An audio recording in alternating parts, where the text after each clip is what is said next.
오늘은 상법 개정의 시대를 맞이하여 상법 개정이 실제로 일어났을 때 가장 흥미로운 변화가 기대되는 기업을 이야기해 보겠습니다. 그 기업의 이름은 바로 셀트리온입니다.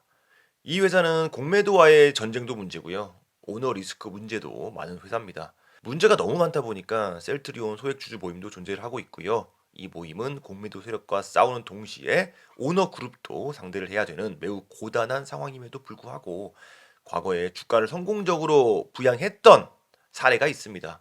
셀트리온 오너의 문제를 지적하는 영상을 에프킬라에서 만들면서 오너를 옹호하는 동시에 공매도를 탓하는 이런 댓글들이 유독 눈에 띄는 것도 참 희한한 현상입니다. 오너든 공매도든 둘 다 문제라고 생각을 하는데 투자자 모두가 다 알고 있는데 굳이 오너 측을 옹호하려고 공매도 세력을 더욱더 비판하여 부각시키려는 식의 접근 방법이 황당했다라는 겁니다. 셀트리온이든 오스코텍이든 사업력만큼은 최고의 기량을 뽐내고 있는 바이오 회사들이고요. 셀트리온 또한 엄청난 기회와 동시에 치명적인 위험이 존재를 하고 있다라고 생각을 합니다. 구체적인 악재는 셀트리온이 두 개의 회사, 즉 셀트리온 홀딩스랑 셀트리온 바이오솔루션즈를 중복 상장시킬 기회를 호시탐탐 노리고 있다라는 사실이고요. 회사 측에서는 자꾸 중복 상장이 아니라는 논리를 펼치면서 틈을 노리고 있는 상황입니다. 승계가 시급한 상황이나 복잡한 지배구조나 이런 여러 정황들이 의심을 받고 있는 상황에서 중복 상장이 아니라는 둥, 신사업을 준비하겠다라는 둥 이런 식으로 이제 말로 때우는 방식은 이미 한물간 구시대적인 발상일 뿐이라는 겁니다. 이런 식의 접근법의 본질이 뭔지를 투자자들은 이제는 눈치를 챘다라는 거죠. 악재도 있는 반면에 역시 호재도 기다리고 있습니다. 호재라고 볼 수 있는 사건은 역시 상법 개정입니다. 상법 개정은 오너 리스크를 정조준하고 있기 때문에 셀트리온 오너 일가의 불합리한 이익 추구를 저지해 줄 거라는 믿음을 갖고 있습니다. 진짜로 상법 개정이 되었을 때 어느 정도의 위력일지는 아무도 모르죠. 아직은. 새로운 행정부의 의지가 강력하고 실행력만큼은 믿을만 하다라는 시각도 있지만 불안함이 어쩔 수 없는 이유는 한 번도 제대로 된 재벌 개혁을 해본 적이 없기 때문입니다. 어쨌든 표면적으로는 더 강력해진 상법 개정을 추진한다라고 하고요. 그 내용을 보면 이사의 충실 의무를 일반 투자자로 확대를 하는 부분, 그리고 집중 투표제의 강화, 감사위원회 분리선출 확대, 전자주주총회 도입 등의 내용들이 바뀔 겁니다. 강력한 상법 개정이 실제로 집행될지를 지켜봐야 되는 겁니다. 제가 성격이 급해서 그런지는 모르겠지만 상법 개정의 진행이 예상보다 더디게 느껴지는 부분이 분명히 있습니다. 지금과 같은 상황에서도 재벌들은 치열하게 정치권의 절충안을 제안하고 있을 거라고 생각을 합니다. 재벌들은 과거에도 늘 정치권이 원하는 것을 제시해 왔었고 또 정치권은 늘 타협을 해 주었으며 결과적으로 재벌들은 늘 원하는 것을 얻어왔었습니다. 이런 식으로 재벌 개혁은 늘 보여주기식 거기까지였으며 그러다 보니까 투자자의 한 사람으로서 믿음보다는 의심이 가는 어쩔 수 없는 상황이다. 셀트리온은 중복 상장에 대해서 끊임없이 투자들을 설득할 것이고요. 또 끝까지 포기하지 않을 겁니다. 결국엔 강제적인 장치가 필요하다라는 겁니다. 그것이 바로 실질적인 효력을 발휘하는 상법 개정이 될 것이다. 셀트리온의 실적을 보면 큰 폭으로 성장을 하고 있고요. 성장성이 엄청난 데 비해서 주가는 전혀 가지 못하고 있는 상황입니다. 저는 오너리스크를 제외하면 셀트리온이 국내 바이오 탑픽이라고 생각을 합니다. 그 이유는 파이프라인만 봐도 충분한데 바로 주력인 바이오 시밀러의 리스트를 보면은 램시마, 허주마, 투룩시마, 유플라이마, 베그젤마, 옴리클로, 스케키마 등등 무려 11개가 임상을 이미 마치고 판매가 진행 중인 파이프라인입니다. 매출을 보면 전체적으로 상승세인 것을 확인할 수가 있고 램시마, 투룩시마, 유플라이마를 주축으로 바이오시밀러 파이프라인의 활약을 볼 수가 있는 건데 여기서 멈추는 것이 아니고 임상 3상이 진행 중인 바이오시밀러가 4개나 있고요. 또 이렇게 새로운 파이프라인이 계속 확장되는 중이라는 겁니다. 셀트리온은 바이오시밀러 외에도 신약 개발에도 박차를 가하고 있는 상황이다. 현 시점에서는 신약이 2종이 출시가 된 상황입니다. 짐펜트라랑 레키로나라는 신약이 있고요. 레키로나는 코로나 백신인데 국내에서만 허가를 받았고 또 더 이상은 사용되고 있지 않은 상황입니다. 의미가 없는 신약이고요. 짐펜트라 역시 활약은 미비한 수준으로 보여지고 있는데 실적에서도 차지하는 비중이 미미하고요.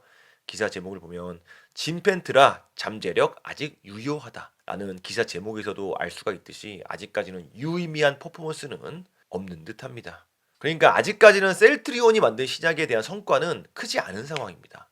비교를 해보면은 지난 방송에서 다뤘던 오스코텍 같은 경우는 얀센이랑 유한 양행을 통해서 엄청난 판매가 일어나고 있는 중이기 때문에 로열티 수익만으로도 대단한 성과가 나오고 있고요.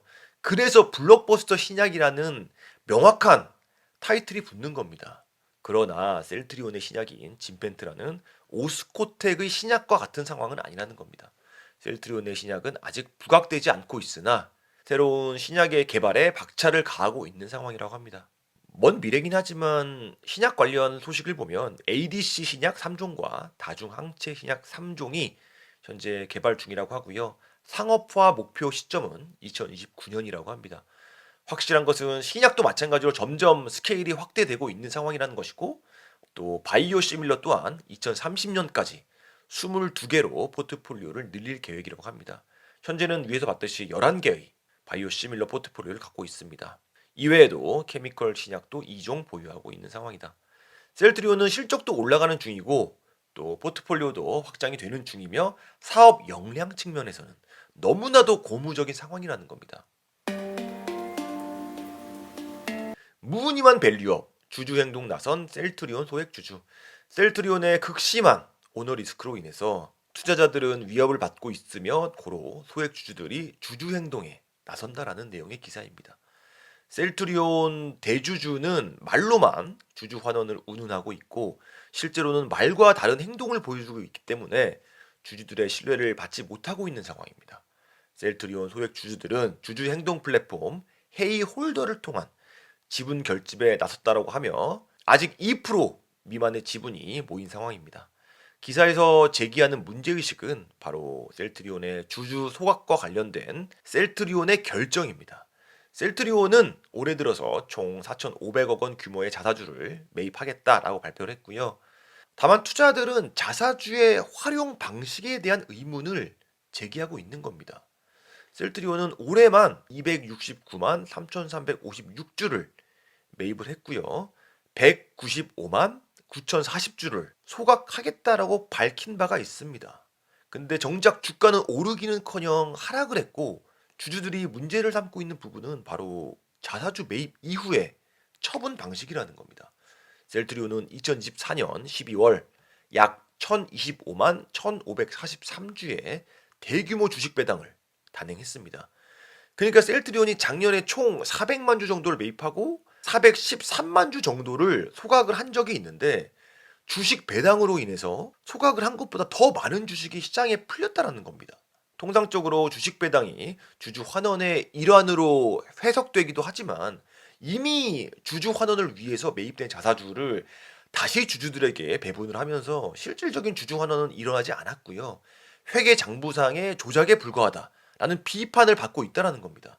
그러니까 밸류업에 대한 계획은 매우 화려했지만 결과적으로 유통 주식수는 오히려 더 늘어났고 오히려 주주 가치를 더 훼손했다라는 지적이 나오고 있다는 겁니다.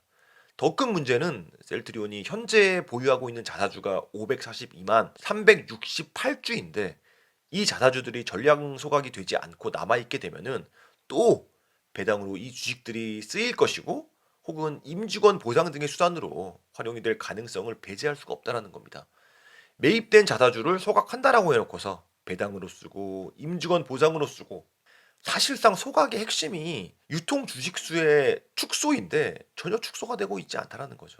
물론 셀트리온 회사 입장에서 보면은 이 자사주들이 활용도가 높은 자산이겠으나 결과적으로 최대 주주의 지배력 유지 혹은 강화의 수단으로 사용되고 있는 것이기 때문에 오너 리스크의 측면으로 투자자들의 신뢰 하락으로 이어질 수밖에 없다는 겁니다.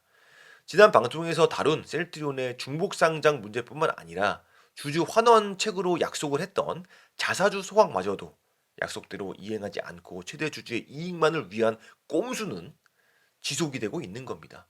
최대 주주의 이익을 향한 끝없는 행진을 멈춰 세울 수 있는 것은 역시 상법 개정밖에 없는 듯하다. 오늘 방송은 여기까지고요. 도움이 됐다면 구독과 좋아요 부탁드립니다. 감사합니다. 이번에 소개해드릴 제품은 오메가3 제품입니다. 시중에 파는 일반 오메가3 제품보다는 품질이 높은 제품이고요. 실제로 제가 먹고 있는 노르웨이 물개 오메가3입니다. 일반적으로 오메가3 제품들은 고등어나 엔초비, 연어에서 추출이 된 오메가3가 사용되고 있는데 오메가3 중에서 가장 높은 등급이 바로 물개에서 추출이 된 오메가3라고 하고요. 이 내용은 구글 AI에 검색을 해봐도 알 수 있는 내용인데 물개 추출물에만 DPA라는 물질이 포함되어 있고 혈액 건강에 가장 중요한 물질이라는 겁니다. 그래서 물개가 높은 등급이라는 것이고 DPA는 혈액세포 전이 현상에 관여하며 동맥 내부의 지방 직접 방지 활동을 촉진한다. 생성 기능과 달리 쉽게 산화되지 않으며 다량의 비타민 E와 셀레늄을 함유하고 있다. 산화 방지제가 함유되어 있어 산화에 의한 악취 발생을 방지합니다. 그래서 노르웨이 물개 오메가3도 뚜껑을 딱 열었을 때 비린내가 거의 없습니다. 패키징도 일반 제품과는 다소 차이가 있는데 노르웨이 현지에서 판매하는 케이스랑 동일한 소재고요. 파마텍이라는 노르웨이 시장 1위 제조사에서 제조를 한 수입품입니다. 판매를 결정하기 앞서 제가 직접 사무실로 찾아가서 대표님께 설명을 들었고요. 브랜드에 대한 신뢰랑 자부심을 느낄 수가 있어서 에프킬라에서 판매를 결정했습니다. 오메가3는 혈행 개선을 위한 대표적인 건기식이고요. 특히 고지혈증이나 심근경색 혹은 콜레스테롤 수치가 높은 분들을 위한 제품입니다. 한국에서 구할 수 있는 가장 하이엔드 오메가3 제품이라고 생각을 하고요. 에프킬라의 구매 링크를 통해서 구입을 해주시면 에프킬라 채널 운영에 도움이 되기 때문에 참고를 바랍니다. 구매 링크는 본문에 있고 클릭하시면 쿠팡 구매 페이지로 넘어갑니다. 감사합니다.